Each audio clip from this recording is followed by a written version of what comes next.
ಓಂ ನಮೋ ಕಾಲಭೈರವಾಯ. Kalabhairava ತಾಂತ್ರಿಕ್ YouTube ಚಾನಲ್ಗೆ ಸ್ವಾಗತ ಸುಸ್ವಾಗತ. ವೀಕ್ಷಕರೇ, ಇವತ್ತಿನ ಕಾನ್ಸೆಪ್ಟು ಕರಿ ಉತ್ರಾಣಿ ಅಥವಾ ನೀಲಿ ಉತ್ರಾಣಿಯ ಗಿಡದ ಪರಿಚಯ. ಕೆಲವರು ನೀಲಿ ಉತ್ರಾಣಿ ಅಂತ ಕರೀತಾರೆ, ತಾಂತ್ರಿಕ ವಿಧಾನದಲ್ಲಿ ಕರಿ ಉತ್ರಾಣಿ ಅಂತ ನಾವು ಕರಿತೀವಿ. ಕರಿ ಉತ್ರಾಣಿಯ ಉಪಯೋಗ ಯಾವ ರೀತಿ ಇರ್ತದೆ ಅಂತ ಒಂದು ಭಾಗ ಈ ವಿಡಿಯೋದಲ್ಲಿ ತಿಳಿಸ್ಕೊಡ್ತೀನಿ. ವಿಡಿಯೋ ಇಷ್ಟ ಆದರೆ ಸ್ಕಿಪ್ ಮಾಡದೆ ನೋಡಿ, ಇಷ್ಟ ಇಲ್ಲದೆ ಇರೋರು ಸ್ಕಿಪ್ ಮಾಡ್ಕೊಳ್ಳಿ. ಕರಿ ಉತ್ರಾಣಿಯ ಗಿಡದಿಂದ ಹಲವಾರು ಪ್ರಯೋಗವನ್ನು ಮಾಡ್ಬೋದು. ಅದರಲ್ಲಿ ಒಂದು ಪ್ರಯೋಗವನ್ನು ತಿಳಿಸ್ಕೊಡ್ತೀನಿ, ಯಾವ ರೀತಿ ಅಂತ ಪೂರ್ತಿ ವಿಡಿಯೋ ನೋಡಿ. ನೀವು ಮೊದಲಿಗೆ ಸುಮಾರು ಒಂದು 10 ಗಿಡಗಳನ್ನು ನೋಡ್ಕೋಬೇಕಾಗ್ತದೆ. ಕರಿ ಉತ್ರಾಣಿದು ಇದು ನಿಮ್ಮ ಊರ ಭಾಗದಲ್ಲಿ ಚರಂಡಿ ಅಲ್ಲಿ ಇಲ್ಲಿ ಹೊಲಗದ್ದೆ ತಿಪ್ಪೆಗಳ ಹತ್ರ ಬೆಳೆದಿರೋವು ಕೆಲಸಕ್ಕೆ ಬರಲ್ಲ. ಬೆಟ್ಟ ಗುಡ್ಡದಲ್ಲಿ ಅಥವಾ ಕಾಡು ಪ್ರದೇಶದಲ್ಲಿ ಬೆಳೆದಿರ್ತಕ್ಕಂತಹ ಕರಿ ಉತ್ರಾಣಿಯನ್ನು ನೀವು ಮೊದಲಿಗೆ ನೋಡ್ಕೊಂಡಿರಬೇಕು. ಸುಮಾರು ನಿಮಗೆ ಈ ಒಂದು ಪ್ರಯೋಗಕ್ಕೆ ಒಂದು 10 ರಿಂದ 15 ಗಿಡಗಳಿದ್ದರೆ ಉತ್ತಮ. ಇದು ಕಾಕಾಸುರನ ಪ್ರಯೋಗವಾಗಿರ್ತದೆ. ಶತ್ರುನಾಶ, ಶತ್ರು ಉಚ್ಚಾಟನೆ, ಶತ್ರು ವಿದ್ವೇಷಣೆ, ಶತ್ರು ಸ್ತಂಭನ ಅಥವಾ ಮಾರಣ ಪ್ರಕ್ರಿಯೆಗೆ ಇದು ಬಹಳ ಕೆಲಸವನ್ನು ಮಾಡ್ತದೆ. ಇದು ಯಾವ ರೀತಿ ಪ್ರಯೋಗ ಮಾಡಬೇಕು ಅಂತ ಕೇಳೋದಾದರೆ, ಮಂಗಳವಾರ ಅಮಾವಾಸ್ಯೆ ಬಂದಿರಬೇಕು.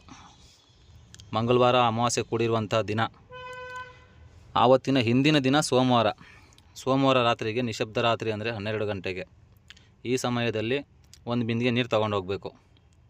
ನೀವು ನೋಡಿರೋಕ್ಕಂತಹ ಮೊದಲು ಒಂದು 10 ರಿಂದ 15 ಗಿಡ ಏನು ನೋಡಿರ್ತೀರ, ಈ ಎಲ್ಲ ಗಿಡಕ್ಕೂ ನೀರನ್ನು ಪ್ರೋಕ್ಷಣೆ ಮಾಡಿ ಎಲ್ಲ ಗಿಡದ ಬೇರುಗಳಿಗೂ ನೀರನ್ನು ನೀವು ಹಾಕಬೇಕಾಗ್ತದೆ.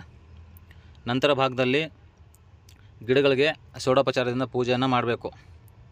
ಒಂದು ಬಾಳೆ ಎಲೆಯನ್ನು ಹಾಕಿ ಅರಿಶಿನ, ಕುಂಕುಮ, ವಿಭೂತಿ, ಗಂಧ, ಕಡ್ಡಿ, ಕರ್ಪೂರ, ಬಾಳೆಹಣ್ಣು, 5 ಥರ ಸ್ವೀಟು, ಹಾಗೆ ಎಣ್ಣೆ, ಸಿಗರೇಟು, ಕೋಳಿ ಕಾಲು, ಲಿವರು, ನಿಮ್ಮ ಕೈಲಾದರೆ ಒಂದು ಕೋಳಿಯನ್ನು ಬಲಿ ಕೊಡ್ಬೋದು, ಒಂದು ತೆಂಗಿನಕಾಯಿ, ಈ ರೀತಿ ನೈವೇದ್ಯವನ್ನು ಇಟ್ಟು ಇಲ್ಲಿ ಒಂದು ಪೂಜೆಯನ್ನು ಮಾಡಬೇಕಾಗ್ತದೆ. ನಂತರ ಭಾಗದಲ್ಲಿ ನಿಮ್ಮ ಶರೀರದ ಮೇಲೆ ಹಾಕಿರ್ತಕ್ಕಂತಹ ಬಟ್ಟೆಯ ಭಾಗದ ಒಂದು ದಾರವನ್ನು ಕಿತ್ಕೋಬೇಕು. ಅದು ಶರ್ಟ್ ಆಗಲಿ ಪ್ಯಾಂಟ್ ಆಗಲಿ, ಒಂದು ದಾರವನ್ನು ಕಿತ್ಕೊಂಡು ಯಾವುದಾದ್ರೂ ಒಂದು ಗಿಡಕ್ಕೆ ಕಂಕಣವಾಗಿ ಕಟ್ಟಬೇಕು. ಕಂಕಣವನ್ನು ಕಟ್ಟಿದ ನಂತರ ಆ ದಾರವನ್ನು ನಿಮ್ಮ ಬಲಗೈಯಲ್ಲಿ ಇಟ್ಕೊಂಡು ನೀವು ಮಂತ್ರ ಪಠಣೆಯನ್ನು ಮಾಡಬೇಕಾಗ್ತದೆ. ನೀವು ಯಾವ ಕೆಲಸಕ್ಕೆ ಸಂಬಂಧಪಟ್ಟಂಗೆ ಕಾರ್ಯ ಮಾಡ್ತಿದ್ದೀರೋ ಅದಕ್ಕೆ ಸಂಬಂಧಪಟ್ಟ ಮಂತ್ರವನ್ನು ಪಠಣೆ ಮಾಡಬೇಕಾಗ್ತದೆ 108 ಸತಿ. ಉಚ್ಚಾಟನೆಗಾಗಲಿ ವಿದ್ವೇಷಣೆಗಾಗಲಿ ನೀವು ಯಾವುದಕ್ಕೆ ಮಾಡ್ತೀರೋ ಅದಕ್ಕೆ ಸಂಬಂಧಪಟ್ಟಿರುವಂಥ ಮಂತ್ರ. ನಂತರ ಭಾಗದಲ್ಲಿ ಎಲ್ಲ ಮುಗಿದ ಮೇಲೆ ನಾಳೆ ಮಂಗಳವಾರ ರಾತ್ರಿ 12 ಗಂಟೆಗೆ ಮತ್ತೆ ಅದೇ ಗಿಡದ ಹತ್ರ ಹೋಗಬೇಕು. ಕಡ್ಡಿ ಕರ್ಪೂರವನ್ನು ಹಚ್ಚಿ ಪೂಜೆಯನ್ನು ಮಾಡಿಕೊಂಡು ನೀವು ನೋಡಿರೋಂತಹ ಈ 10 ಗಿಡವನ್ನು ನೀವು ಬೇರು ಸಮೇತ ಕಿತ್ಕೊಂಬರಬೇಕು. ನೆನಪಿರಲಿ, ಕೀಳುವ ಸಮಯದಲ್ಲಿ ಯಾವುದೇ ಥರದ ಕಬ್ಬಿಣದ ವಸ್ತುವನ್ನು ಬಳಕೆ ಮಾಡಬಾರ್ದು. ನಿಮ್ಮ ಕೈಗಳ ಉಗುರು ಬೇರುಗಳಿಗೆ ಟಚ್ ಆಗಬಾರ್ದು. ಆ ರೀತಿ ನೀವು ಈ ಗಿಡವನ್ನು ಸಂಪಾದನೆ ಮಾಡ್ಕೊಂಡು ತರಬೇಕಾಗ್ತದೆ. ತಂದ ನಂತರ ಇವತ್ತು ಅಮಾವಾಸ್ಯೆಯಿಂದ ಮುಂಬರುವ ಅಮಾವಾಸ್ಯೆವರೆಗೂ ನೆರಳಲ್ಲಿ ಈ ಗಿಡಗಳನ್ನು ಒಣಗಿಸ್ಬೇಕಾಗುತ್ತೆ. ಇದೇ ಸಮಯದಲ್ಲಿ ನಿರ್ಜನ ಪ್ರದೇಶದಲ್ಲಾಗಲಿ ಅಥವಾ ಯಾವುದಾದ್ರೂ ಒಂದು ಪ್ರದೇಶದಲ್ಲಿ ತಾನಾಗೆ ಸತ್ತು ಬಿದ್ದಿರ್ತಕ್ಕಂತಹ ಒಂದು ಕಾಗೆಯನ್ನು ನೀವು ಸಂಪಾದನೆ ಮಾಡಬೇಕು. ಯಾವುದೇ ಕಾರಣಕ್ಕೂ ನೀವು ಕಾಗೆಯನ್ನು ಹೊಡೆದು ಸಾಯಿಸೋದು, ಬಡಿದು ಸಾಯಿಸೋದು, ಯಾವುದೇ ಥರ ಹಾನಿಯನ್ನು ಮಾಡಬಾರ್ದು. ಆ ಥರ ಮಾಡಿದ್ದೇ ಆದರೆ ಎಲ್ಲ ಪ್ರಯೋಗ ನಿಮಗೆ ಉಲ್ಟಾ ತಿರುಗುತ್ತೆ. ತಾನಾಗೆ ಸತ್ತು ಬಿದ್ದಿರಬೇಕು. ಅದು ಕೊಳೆಯುವಂತಹ ಸ್ಥಿತಿ ಆದರೂ ಪರವಾಗಿಲ್ಲ, ಒಂದು ಕಾಗೆಯನ್ನು ಸಂಪಾದನೆ ಮಾಡಬೇಕು ನೀವು. ಮುಂಬರುವ ಅಮಾವಾಸ್ಯೆ ಅಷ್ಟೊತ್ತಿಗೆ ಇದೆಲ್ಲ ಪೂರ್ತಿ ಒಣಗಿರ್ತದೆ. ಕಾಗೆಯನ್ನು ಸಂಪಾದನೆ ಮಾಡಿರ್ತೀರ. ಈ 2 ವಸ್ತುಗಳನ್ನು ನೀವು ರುದ್ರಭೂಮಿಗೆ ತಗೊಂಡು ಹೋಗಬೇಕು ಮುಂಬರುವ ಅಮಾವಾಸ್ಯೆ ದಿನ.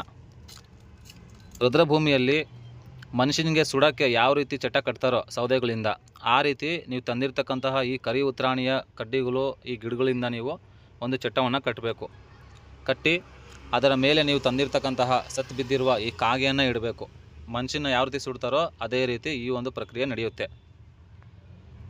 ನಂತರ ಭಾಗದಲ್ಲಿ ಸುಡೋದಕ್ಕಿಂತ ಮೊದಲು ರುದ್ರಭೂಮಿಯಲ್ಲಿ ನೀವೊಂದು ಭೋಗವನ್ನು ಮಡಗಿ ಅಲ್ಲೊಂದು ಪೂಜೆ ಅನುಷ್ಠಾನವನ್ನು ಮಾಡ್ಕೋಬೇಕಾಗ್ತದೆ. ಅಲ್ಲಿರ್ತಕ್ಕಂತಹ ಕಾಲಭೈರವನಿಗೆ, ವೀರಭದ್ರನಿಗೆ, ಸ್ಮಶಾನ ಕಾಳಿಗೆ ಹಾಗೂ ಅಲ್ಲಿರ್ತಕ್ಕಂತಹ ಪ್ರೇತ ಪಿಶಾಚಿಗಳಿಗೆ, ಯಕ್ಷಿಣಿಗಳಿಗೆ, ಡಾಕಿನಿಗಳಿಗೆ ಒಂದು ಪೂಜೆಯನ್ನು ಮಾಡಿ ನೈವೇದ್ಯವನ್ನು ಸಲ್ಲಿಸಿ ನಂತರ ಭಾಗದಲ್ಲಿ ನೀವು ಈ ಒಂದು ಪ್ರಕ್ರಿಯೆಯನ್ನು ಮಾಡಬೇಕಾಗ್ತದೆ.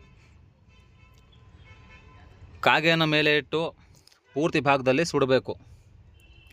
ಇದಕ್ಕೆ ನೀವು ಪಚ್ಚಕರ್ಪೂರವನ್ನು ಬಳಸ್ಬೋದು. ಸುಟ್ಟ ನಂತರ ನೀವು ಸುಟ್ಟಿರುವಂತಹ ಈ ಕಾಗೆಯ ಬೂದಿ, ಕರಿ ಉತ್ರಾಣಿಯ ಬೂದಿ ಏನಿದೆ, ಈ ಬೂದಿಯನ್ನು ನೀವು ಎಡಗೈಯಿಂದ ಎತ್ಕೊಂಡು ಒಂದು ಕುಡಿಕೆಯಲ್ಲಿ ಹಾಕಿ, ಇದರ ಜೊತೆಗೆ ಶತ್ರುವಿನ ಏನಾದರೂ ಒಂದು ವಸ್ತು, ಬಟ್ಟೆ, ಕೂದಲು, ಉಗುರು, ಕಾಲ್ದೂಲು, ತಾನು ರೀಸಸ್ ಹೋಗಿರ್ತಾರಲ್ವ ಆ ಜಾಗದ ಮಣ್ಣು, ಇವು ಯಾವುದಾದ್ರೂ ಒಂದು ವಸ್ತುವನ್ನು ಈ ಕುಡಿಕೆ ಒಳಗೆ ಹಾಕಿ, ಇದ್ರ ಜೊತೆಗೆ ಬ್ರಹ್ಮದಂಡಿ ಬೇರು, ಹುಣಸೆ ಮರದ ಬೇರು ಇವನ್ನು ಸಹ ಬೆರೆಸಬೇಕು. ಆಕ್ಸಿಡೆಂಟ್ ಆಗಿ ಸತ್ತಿರುವಂಥವ್ರು ಅಥವಾ ನೇಣು ಹಾಕ್ಕೊಂಡು ಸತ್ತಿರುವಂಥವ್ರು, ಸೂಸೈಡ್ ಮಾಡಿ ಸತ್ತಿರುವಂಥವರ ಚಿತಾಭಸ್ಮವನ್ನು ಸ್ವಲ್ಪ ಬೆರೆಸಿ ಈ ಒಂದು ಕುಡಿಕೆಗೆ ನೀವು ಯಾವ ಪ್ರಕ್ರಿಯೆ ಮಾಡ್ತಿದ್ದೀರೋ ಅದಕ್ಕೆ ಸಂಬಂಧಪಟ್ಟ ಹಾಗೆ ಮಂತ್ರವನ್ನು ಪಠನೆ ಮಾಡಿ 108 ಸಾರಿ ಆವತ್ತಿನ ದಿನ ರಾತ್ರಿ, ಅಮಾವಾಸ್ಯೆ ದಿನ ರಾತ್ರಿ ಶತ್ರುಗಳ ಮನೆಯ ಜಾಗದ ಅಥವಾ ಶತ್ರುಗಳ ವ್ಯಾಪಾರ ಜಾಗ ಅಥವಾ ಶತ್ರುಗಳ ಭೂಜಾಗದಲ್ಲಿ ಈ ಒಂದು ಕುಡಿಕೆಯನ್ನು ಸ್ಥಾಪನೆ ಮಾಡೋದ್ರಿಂದ ನೀವು ಅಂದುಕೊಂಡಂತಹ ಕೆಲಸ 100% ನೆರವೇರುತ್ತೆ. ನೆನಪಿರಲಿ, ಅಮಾಯಕರ ಮೇಲೆ ಪ್ರಯೋಗವನ್ನು ಮಾಡೋಕ್ಕೆ ಹೋಗಬಾರ್ದು. ಅವು ಪ್ರಕೃತಿಗೆ ವಿರುದ್ಧ. ದುಷ್ಕರ್ಮಿಗಳು, ದುಷ್ಟರು ಯಾರಿರ್ತಾರೋ ಅಂಥವ್ರ ಮೇಲೆ ಮಾತ್ರ ಈ ಒಂದು ಪ್ರಯೋಗವನ್ನು ಮಾಡಿ. ನಮ್ಮ ಕೈಲಿ ಆಗೋದೇ ಇಲ್ಲ, ಇವ್ರು ನಮ್ಮನ್ನು ಬದುಕೋಕ್ಕೆ ಬಿಡ್ತಾ ಇಲ್ಲ ಅಂಥವ್ರ ಮೇಲೆ ಮಾತ್ರ ಮಾಡಬೇಕಾಗ್ತದೆ. ಅಮಾಯಕರ ಮೇಲೆ ಮಾಡಬಾರ್ದು, ಮಹಾ ಅಪರಾಧ. ಇದು ಇವತ್ತಿನ ಒಂದು ಕಾನ್ಸೆಪ್ಟ್ ಆಗಿರುತ್ತೆ. ಇದು ಕರು ಉತ್ರಾಣಿಯ ಒಂದು ಪ್ರಯೋಗದ ಭಾಗ. ಈ ಪ್ರಯೋಗದಲ್ಲಿ ಉಚ್ಚಾಟನೆ, ಮಾರಣ, ವಿದ್ವೇಷಣ, ಸ್ತಂಭನ, ನೀವು ಯಾವ ಪ್ರಕ್ರಿಯೆ ಆದರೂ ಸಹ ಮಾಡ್ಕೋಬಹುದು. ಈ ಬೂದಿಯನ್ನು ಪ್ರತಿಯೊಂದು ಕೆಲಸಕ್ಕೂ ಬಳಸಲಾಗುತ್ತೆ. ಕೆಡಕು ಪ್ರಯೋಗಕ್ಕೆ ಬಹಳ ಉತ್ತಮವಾದ ಒಂದು ಭಸ್ಮ ಇದಾಗಿರ್ತದೆ. ಇದು ಇವತ್ತಿನ ವಿಡಿಯೋ ಆಗಿತ್ತು. ಹೆಚ್ಚಿನ ವಿಡಿಯೋಗಾಗಿ ಚಾನಲ್ನ ಸಬ್ಸ್ಕ್ರೈಬ್ ಮಾಡ್ಕೊಳ್ಳಿ. ಓಂ ನಮೋ ಕಾಲಭೈರವಾಯ.